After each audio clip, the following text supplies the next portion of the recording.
Hello student, আজকে আমাদের I am Anjan Dutta and you are watching Anjan sir classes. আজকে আমাদের টপিক হলো যোগান। এর আগে ডিম্যান্ড, ইলাস্টিসিটি অফ ডিম্যান্ড এর পুরো সিরিজ অফ লেকচার আমি করেছি। তোমরা আমার চ্যানেলে গিয়ে এগুলো একটুখানি দেখে নিও, তাহলে তোমাদের কন্টিনিউশনটা বজায় থাকবে এবং বুঝতে পারবে যোগানটা আরও একটু ভালোভাবে। তো ফার্স্ট অফ অল আমরা চলে আসি যোগান বা সাপ্লাই কাকে বলে।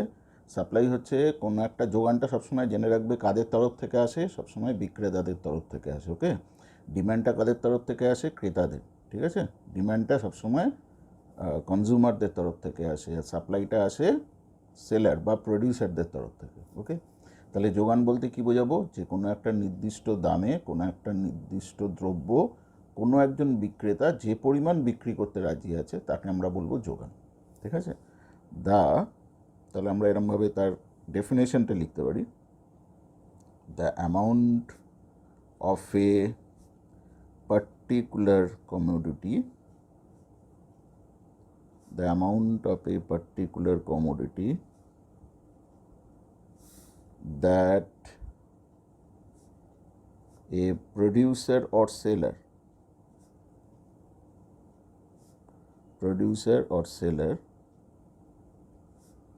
wants to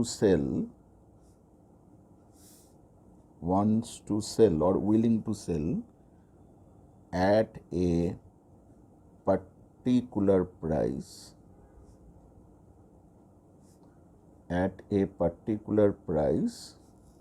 is called supply.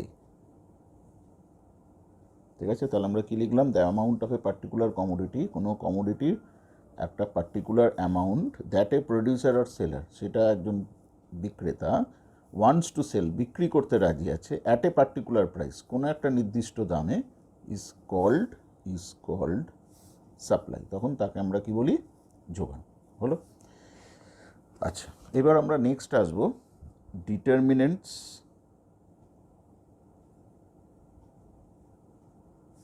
Of supply, অর্থাৎ যোগান নির্ধারক বিষয়। যোগান নির্ধারক বিষয় সমূহ। তার মানে কি হলো? যে যোগান কি কি বিষয়ের ওপর নির্ভর করছে। ঠিক আছে, যোগান কি কি বিষয়ের ওপর নির্ভর করে তাকে আমরা বলি যোগান নির্ধারক বিষয়সমূহ।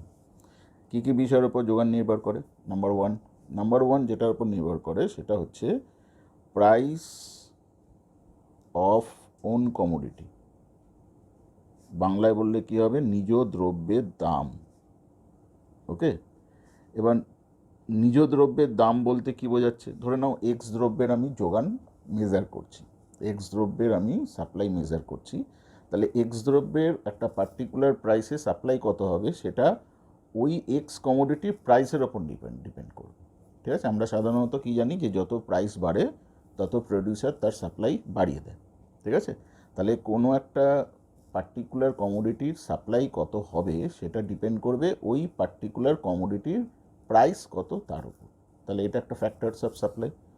সেকেন্ড হচ্ছে price of related commodity. Price of related কমোডিটিকে যদি আমরা PY দিয়ে ডিনোট করি তাহলে কী বোঝাচ্ছে? রিলেটেড কমোডিটি মানে যে কমোডিটি আমি সাপ্লাই মেজার করতে যাচ্ছি তার সাথে রিলেটেড, তার সাথে সংশ্লিষ্ট যেসব দ্রব্য আছে, ধরো চা আর কফি আছে। ঠিক আছে, এর মধ্যে চায়ের প্রাইস ধরো সেম আছে, টিয়ের প্রাইস সেম আছে, কিন্তু কফির প্রাইস যদি বেড়ে যায় তাহলে কি হবে? চায়ের চাহিদা বেড়ে যাবে। ওকে, তাহলে স্বাভাবিকভাবে চায়ের যোগানও কী হবে? বেড়ে যাবে। তার মানে চায়ের যোগান কতটা হবে সেটা শুধুমাত্র চায়ের নিজের দামের ওপর নির্ভর করে না, কফির দাম কত আছে তার ওপরও নির্ভর করে, অর্থাৎ তার রিলেটেড কমোডিটি প্রাইস কত আছে তার ওপরও নির্ভর করে। নাম্বার 3 যেটা আসছে সেটা হচ্ছে প্রাইস অফ ইনপুট।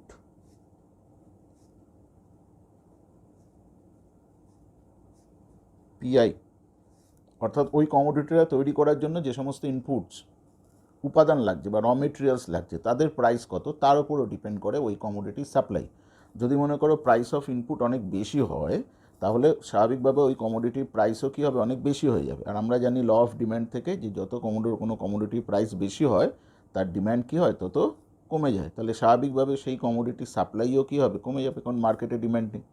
ঠিক আছে, তাই প্রাইস অফ ইনপুট যদি অনেক বেশি হয় তাহলে স্বাভাবিকভাবে ওই কমোডিটির সাপ্লাই কমে যাবে। আবার যদি মনে করো র মেটেরিয়ালস অনেক কম দামে পাওয়া যায় কোনো একটা পার্টিকুলার কমোডিটির ক্ষেত্রে, তাহলে তার প্রোডাকশন কস্টও কী হবে, কম হবে। তাহলে প্রোডাকশন কস্ট কম হলে তার প্রাইস কম হবে, প্রাইস কম হলে তার ডিম্যান্ড বেশি হবে, তাহলে তার সাপ্লাইও কী হবে, বেশি হবে। ওকে, নাম্বার ফোর হচ্ছে state of technology. State of technology অর্থাৎ তুমি সেখানে ওই কমোডিটিটা তৈরি করার জন্য তুমি কী ধরনের টেকনোলজি অ্যাপ্লাই করছো। ঠিক আছে, যদি তুমি খুব সফিস্টিকেটেড বা মডার্নাইজ টেকনোলজি ইউজ করো তাহলে খুব অল্প পরিমাণ ইনপুট দিয়ে তুমি অনেক বেশি পরিমাণ কমোডিটি প্রডিউস করতে পারবে। তাহলে স্বাভাবিকভাবে কী হবে, ওই কমোডিটির প্রোডাকশন কস্ট কমে যাবে। যত ওই কমোডিটির প্রোডাকশন কস্ট কমবে তত ওই কমোডিটির প্রাইসও কমে যাবে, প্রাইস কমলে তার ডিম্যান্ড বাড়বে, সাপ্লাইও বেড়ে যাবে। আর যদি তুমি সেই কনভেনশনাল টেকনোলজি ইউজ করো তাহলে কী হবে, তার প্রোডাকশন কস্ট বেশি হবে, প্রোডাকশন কস্ট বেশি হলে তার প্রাইস বেশি হবে, প্রাইস বেশি হলে স্বাভাবিকভাবে ডিম্যান্ড কম হবে, সাপ্লাইও কমে যাবে। নাম্বার ফাইভ হচ্ছে স্টেট অফ টেকনোলজির পরে হচ্ছে গোল অফ দ্য প্রডিউসার বা সেলার বলতে পারো। Goal of the producer or seller, যাকে আমরা জি দিয়ে ডিনোট করতে পারি। ঠিক আছে, গোল অফ দ্য প্রডিউসার আর সেলার মানে কী বোঝাচ্ছে? গোল অফ দ্য প্রডিউসার আর সেলার মানে হচ্ছে যে প্রডিউস করছে অথবা যে সেলার, তার লক্ষ্যটা কী, ঠিক আছে, তার অবজেক্টিভটা কী। দু ধরনের আমরা সাধারণত গোল দেখতে পাই প্রডিউসার অর সেলারের। একটা হচ্ছে প্রফিট ম্যাক্সিমাইজেশন আর একটা হচ্ছে সেলস ম্যাক্সিমাইজেশন। যদি প্রফিট ম্যাক্সিমাইজেশন হয় তাহলে সেক্ষেত্রে দেখবে সেই সেলার বা সেই প্রডিউসার কখনো প্রাইস নিয়ে কম্প্রোমাইজ করে না, যেগুলো আমরা বড় বড় শপিং মলে দেখতে পাই। তুমি একটা কমোডিটি কিনলেও যে প্রাইস দিতে হবে তোমাকে, 10টা কমোডিটি কিনলে সেম প্রাইস দিতে হবে। ঠিক আছে, তাহলে তারা হচ্ছে প্রফিট ম্যাক্সিমাইজার। ওকে, তাহলে যেহেতু তারা প্রাইস নিয়ে কম্প্রোমাইজ করে না, স্বাভাবিকভাবে সেখানে ডিম্যান্ড এবং সাপ্লাই একটু কম থাকে।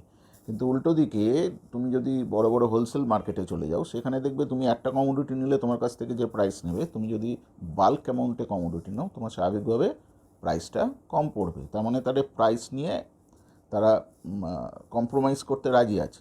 ঠিক আছে, অর্থাৎ তারা চায় যে আমি প্রাইস, যেহেতু বাল্ক অ্যামাউন্টে কমোডিটি বিক্রি হচ্ছে, সুতরাং একটু প্রাইস কম করে আমি আমার কমোডিটিটা বেশি করে সেল করি, এটাই হচ্ছে তাদের লক্ষ্য।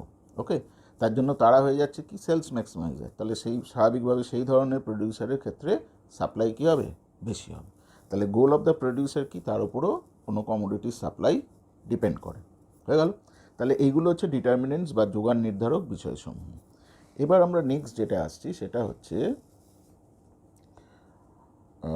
Supply function.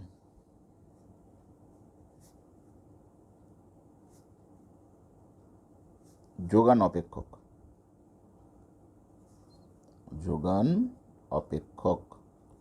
যোগান অপেক্ষক বা সাপ্লাই ফাংশন কাকে বলে? যোগান অপেক্ষক বা সাপ্লাই ফাংশন হলো যে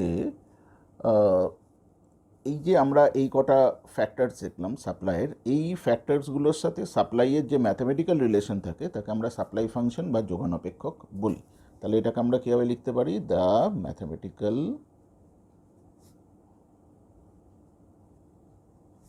relation between supply and factors of supply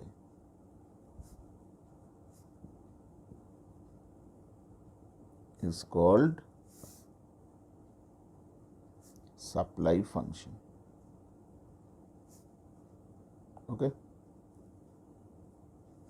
ঠিক আছে, তাহলে সাপ্লাই ফাংশনকে আমরা কীভাবে লিখতে পারি? দেখো, এস এক্স মানে এক্স কমোডিটির supply is equal to F মানে ফাংশন। এবার এই এক্স কমোডিটির সাপ্লাই কী কী ফ্যাক্টরসের ওপর ডিপেন্ড করছে, এখানে যা যা ফ্যাক্টরস আমরা আলোচনা করেছি তার উপর ডিপেন্ড করছে, তাইগুলো তাহলে সেগুলো আমরা লিখে দিচ্ছি। কী লিখছি? P X, P Y, P I, T G. তাহলে এক্স কমোডিটির সাপ্লাইয়ের সাথে ফ্যাক্টরস অফ সাপ্লাইয়ের এই যে ম্যাথমেটিক্যাল রিলেশন আমরা দেখতে পেলাম, এটাকে আমরা কি বলি? সাপ্লাই ফাংশন বা যোগান অপেক্ষক। ক্লিয়ার হয়ে গেল? বেশ, এইবার আমরা চলে আসছি কোথায়? এইবার আমরা চলে আসছি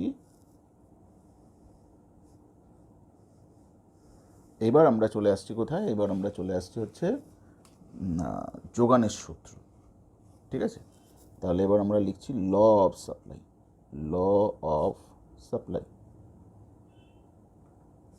বা যোগানের সূত্র।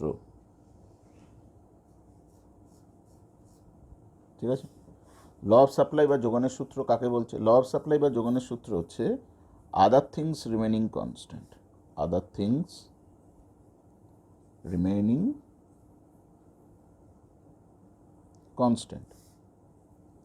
এবার আদার থিংস রিমেনিং কনস্ট্যান্ট বলতে কাদেরকে বোঝাচ্ছি? আমরা এদেরকে বোঝাচ্ছি। এই যে দেখছো সাপ্লাই ফাংশন, এই সাপ্লাই ফাংশনে পিওয়াই, পিআই, টিজি এদের সবাইকে আমরা ধরে নিচ্ছি কি কনস্ট্যান্ট। এই পুরো পার্টটাকে আমরা ধরে নিচ্ছি কনস্ট্যান্ট, এদের কোনো চেঞ্জ হচ্ছে না। ঠিক আছে, তাহলে শুধুমাত্র চেঞ্জ হচ্ছে কি পিএক্স। তাহলে পিএক্সের চেঞ্জের ফলে সাপ্লাই অফ এক্সের যে চেঞ্জ হচ্ছে তাকে আমরা বলি সাপ্লাই ফাংশন। ওকে, তাহলে আমরা এখানে কি করতে পারি? আমরা এখানে এটা লিখে নিতে পারি যে আদার থিংস রিমেনিং কনস্ট্যান্ট মানে কারা কারা কনস্ট্যান্ট? কারা রয়েছে? পিওয়াই, পিআই, টি, জি এরা কনস্ট্যান্ট থাকা অবস্থায় if the price of x increases, then supply of x also increases and vice versa. তার মানে আমরা কি লিখলাম? আদার থিংস রিমেনিং কনস্ট্যান্ট মানে এগুলো কনস্ট্যান্ট থাকা অবস্থায় যদি প্রাইস অফ এক্স ইনক্রিজ করে মানে বেড়ে যায়, তাহলে সাপ্লাই অফ এক্সও কী হবে? বেড়ে যাবে। ঠিক আছে, অ্যান্ড ভাইস ভার্সা মানে বিপরীত ক্ষেত্রে বিপরীত হবে, মানে যদি প্রাইস অফ এক্স ডিক্রিজ করে তাহলে সাপ্লাই অফ এক্সও কী হবে? ডিক্রিজ করে যাবে। অর্থাৎ ল অফ সাপ্লাই থেকে আমরা কীরকম রিলেশন পেলাম? There is a proportional relation between price of X and supply of X. দেখো, যত পিএক্স বাড়বে তত সাপ্লাই অফ এক্সও কী হবে? বাড়বে। যত পিএক্স কমবে তত সাপ্লাই অফ এক্স কমবে। অর্থাৎ আমরা প্রাইস অফ এক্স আর সাপ্লাই অফ এক্সের মধ্যে একটা প্রপোর্শনাল রিলেশন পেলাম। ঠিক আছে, আমার ল অফ ডিম্যান্ডের ভিডিও তোমরা দেখতে পাবে যে সেখানে ল অফ ডিম্যান্ডে কিন্তু প্রাইস অফ এক্স আর ডিম্যান্ড ফর এক্সের মধ্যে সবসময় ইনভার্স রিলেশন ছিল, বিপরীতমুখী সম্পর্ক। যত প্রাইস বাড়বে তত ডিম্যান্ড কমে যাবে। কিন্তু ল অফ সাপ্লাই আমরা দেখতে পাচ্ছি প্রপোর্শনাল রিলেশন, অর্থাৎ যত প্রাইস বাড়বে তত সাপ্লাইও বাড়বে, যত প্রাইস কমবে তত সাপ্লাইও কমে যাবে। ক্লিয়ার? এরপর নেক্সট আমরা যেটাই চলে আসছি সেটা হচ্ছে সাপ্লাই কার্ভ। সাপ্লাই কার্ভ অর্থাৎ যোগান রেখা। ঠিক আছে, সাপ্লাই কার্ভ বা যোগান রেখা আমরা কীভাবে যোগান রেখা এখান থেকে ডিটারমাইন করতে পারি? কোথা থেকে পারি? ল অফ সাপ্লাই থেকে। কীভাবে দেখা যাক? তাহলে আমরা প্রথমে কি করছি? এখানে একটা ডায়াগ্রাম ড্র করে নিলাম। ঠিক আছে, এবার এই ডায়াগ্রামে আমরা এদিকে ধরো সাপ্লাই মাপছি বা কোয়ান্টিটি যা খুশি বলতে পারো, আর এদিকে আমরা মাপছি প্রাইস। ঠিক আছে, বেশ। এবার ধরে নাও প্রথমে এক্স কমোডিটির প্রাইস ছিল P1 আর তখন এক্স কমোডিটির সাপ্লাই ছিল Q1। তাহলে এখান থেকে আমরা কি পাচ্ছি? একটা কম্বিনেশন পয়েন্ট পাচ্ছি, যে কম্বিনেশন পয়েন্টটা হচ্ছে এ পয়েন্ট। এবার ধরে নাও প্রাইস অফ এক্স কী হলো? বেড়ে গেল। বেড়ে গিয়ে কোথায় এলো? ধরে নাও প্রাইস অফ এক্স বেড়ে গিয়ে P2 হয়ে গেল। এবার ল অফ সাপ্লাই আমাকে কি বলেছে? যে যত প্রাইস অফ এক্স বাড়বে তত সাপ্লাই অফ এক্সও কী হবে? বাড়বে। তাহলে সাপ্লাই অফ এক্সও বেড়ে গেল। ধরে নাও সাপ্লাই অফ এক্স বেড়ে গিয়ে হয়ে গেল Q2। তাহলে এখান থেকে আমরা নেক্সট কম্বিনেশন পয়েন্ট পেয়ে যাচ্ছি, এবং নেক্সট কম্বিনেশন পয়েন্ট আমাদের কোথায় আসছে? ধরে নাও বি পয়েন্ট। এবার উল্টো দিকে দেখো, এটা তাহলে বাড়লে সাপ্লাই বাড়ছে। এবার উল্টো দিকে ধরো প্রাইস অফ এক্স কমে গেল। প্রাইস অফ এক্স কমে গিয়ে এখানে চলে এলো P3। তাহলে ল অফ সাপ্লাই কী বলছে? যত প্রাইস অফ এক্স কমবে তত সাপ্লাই অফ এক্সও কী হবে? কমে যাবে। তাহলে সাপ্লাই অফ এক্স ধরে নাও কমে এখানে চলে এলো, নাম দিয়ে দিলাম Q3। তাহলে এখান থেকে আমরা আরও একটা কম্বিনেশন পয়েন্ট পেয়ে যাচ্ছি, ঠিক সি পয়েন্ট। অর্থাৎ প্রাইস অফ এক্স যত কমছে তত সাপ্লাই অফ এক্সও কমছে। তাহলে এই যে তিনটে পয়েন্ট পেলাম এ, বি, সি, এই তিনটে পয়েন্টকে যদি আমি একটা লাইন দিয়ে জয়েন করে দিই, তাহলে এইরকম একটা কার্ভ দেখতে পাবো, লাইন দিয়ে জয়েন করে দিলে আমরা এরকম একটা কার্ভ দেখতে পাবো। তাহলে এই যে কার্ভটা আমি পেলাম, এই কার্ভটা কী দেখাচ্ছে? প্রাইস অফ এক্সের সাথে সাপ্লাই অফ এক্সের রিলেশন দেখাচ্ছে। তার জন্য এটাকে আমরা বলবো সাপ্লাই কার্ভ। ঠিক আছে, এটাকে আমরা কি বলবো? Supply curve. ঠিক আছে, ক্লিয়ার? আচ্ছা, এবার যদি আমাকে বলে যে তাহলে আমরা এখানে কি দেখতে পাচ্ছি, দেখো সাপ্লাই কার্ভ কেমন হচ্ছে, লেফট টু রাইটওয়ার্ড আপওয়ার্ড স্লোপ। ঠিক আছে, তাহলে আমরা এখান থেকে এখানে লিখে নিতে পারি যে সাপ্লাই কার্ভ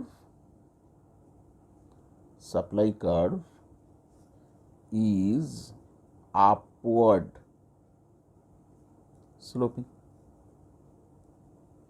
ঠিক আছে, এবার আমরা জানি কোনো কার্ভ যদি আপওয়ার্ড স্লোপিং হয় তার স্লোপ কী হয়? সবসময় পজিটিভ হয়। তাহলে এখানেও এর স্লোপ কী হবে? পজিটিভও হবে। ঠিক আছে, তবুও এর স্লোপটাকে যদি আমরা বার করার চেষ্টা করি, কী করবো? দেখো এখান থেকে একটা পারপেন্ডিকুলার টেনে দিলাম, এই পয়েন্টের একটা নাম দিয়ে দিলাম, ধরে নাও এই পয়েন্টের নাম দিয়ে দিলাম ডি। তাহলে এই যে পার্টিকুলার স্লোপটা আসছে, এই যে পার্টিকুলার সাপ্লাই কার্ভের স্লোপটা আসছে, এটা কী হবে? হাইট বাই বেস হবে। তার মানে স্লোপ ইজ ইকুয়াল টু আমরা কী লিখতে পারছি? স্লোপ হচ্ছে বিডি বাই এডি। ঠিক আছে, এবার বিডি মানে কি? বিডি মানে কতটা প্রাইসের চেঞ্জ হচ্ছে। দেখো বিডি এই যে এই অংশটা কী দেখাচ্ছে? এতটা পরিমাণ প্রাইস বেড়ে গেছে। ঠিক আছে, তার মানে এটাকে যদি আমরা ডেল পি দিয়ে দেখাই, এবং তার ফলে এডি আমাকে কি দেখাচ্ছে? যে এতটা প্রাইস বেড়ে যাওয়ার জন্য আমার এতটা সাপ্লাই বেড়ে গেল। তার মানে এটা আমাকে কি দেখাচ্ছে? Change in supply, del S বা ডেল কিউ, যা খুশি বলতে পারো। ঠিক আছে, তাহলে বিডি আমাকে কি দেখাচ্ছে? বিডি আমাকে দেখাচ্ছে প্রাইস চেঞ্জ হচ্ছে, তারপরে সাপ্লাই কতটা চেঞ্জ হচ্ছে। ঠিক আছে, আচ্ছা এইখানে একটুখানি আমাদের চেঞ্জ করতে হবে, বুঝেছো?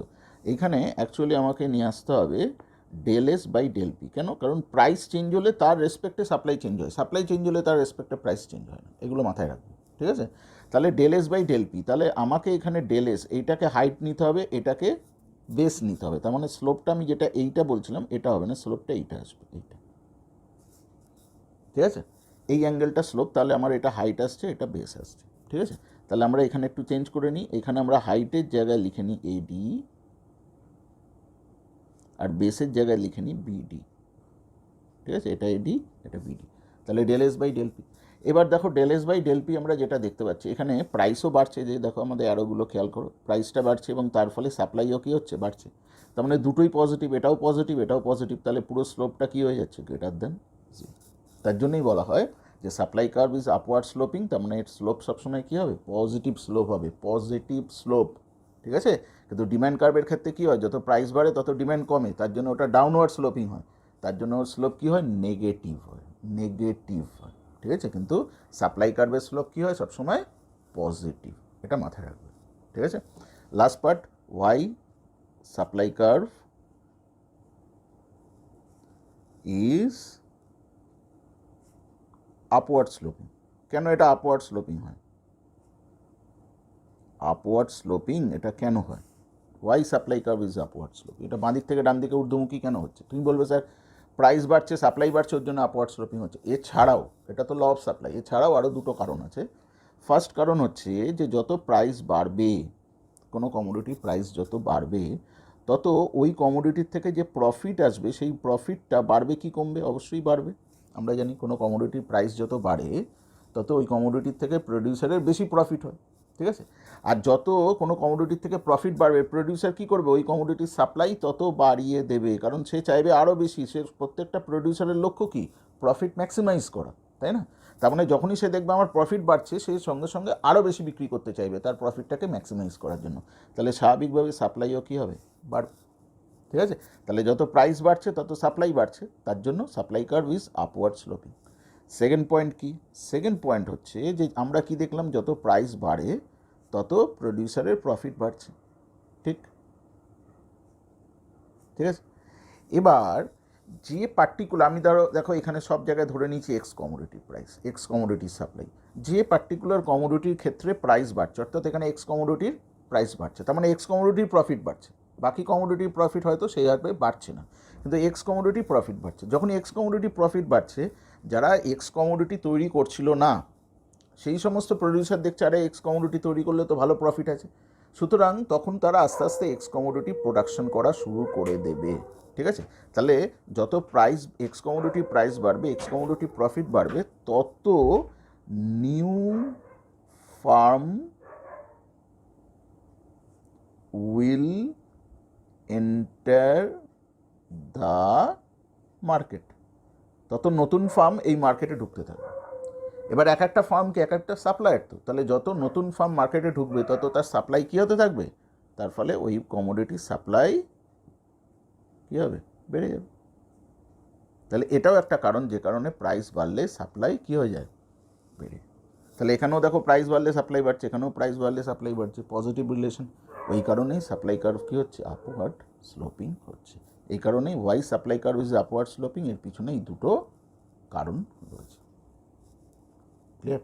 তাহলে আজকে আমরা কি করলাম, আজকে আমরা সাপ্লাই কাকে বলে সেটা পড়ে নিলাম, সাপ্লাইয়ের ডেফিনেশন দেখে নিলাম, সাপ্লাই কোন কোন ফ্যাক্টরের ওপর ডিপেন্ড করে, ডিটারমিনেন্টস অফ সাপ্লাই দেখে নিলাম। তারপরে আমরা চলে গেলাম যোগান অপেক্ষক মানে সাপ্লাই ফাংশন আমরা দেখে নিলাম। সাপ্লাই ফাংশন দেখার পর আমরা এখানে চলে এলাম কোথায়, ল অফ সাপ্লাইয়ে চলে এলাম। ল অফ সাপ্লাই লটা দেখে নিলাম, সেখান থেকে প্রাইস আর সাপ্লাইয়ের মধ্যে রিলেশন বার করে নিলাম। সেই রিলেশনটাকে অ্যাপ্লাই করে আমরা কী বার করলাম, সাপ্লাই কার্ভ বের করলাম, অর্থাৎ যোগান রেখা। দেখলাম সাপ্লাই কার্ভ দেখতে কেমন হয়, ঠিক আছে, এবং সেখান থেকে সাপ্লাই কার্ভের স্লোপ বার করে নিলাম, হুইচ ইজ পজিটিভলি স্লোপিং। এরপরে আমরা চলে আসলাম লাস্টে যে কেন সাপ্লাই কার্ভ আপওয়ার্ড স্লোপিং হয়, তার দুটো কারণ আমরা দেখে নিলাম। ওকে, তাহলে আজকে একটা সিম্পল একটা টপিক নিয়ে আলোচনা করলাম, আশা করি তোমরা এটা বুঝতে পারবে। ঠিক আছে, এবার তোমরা ভালো করে পড়ো, এগিয়ে যাও, আর আমার এই ভিডিওটাকে লাইক, শেয়ার এবং সাবস্ক্রাইব করে নিও। Good day.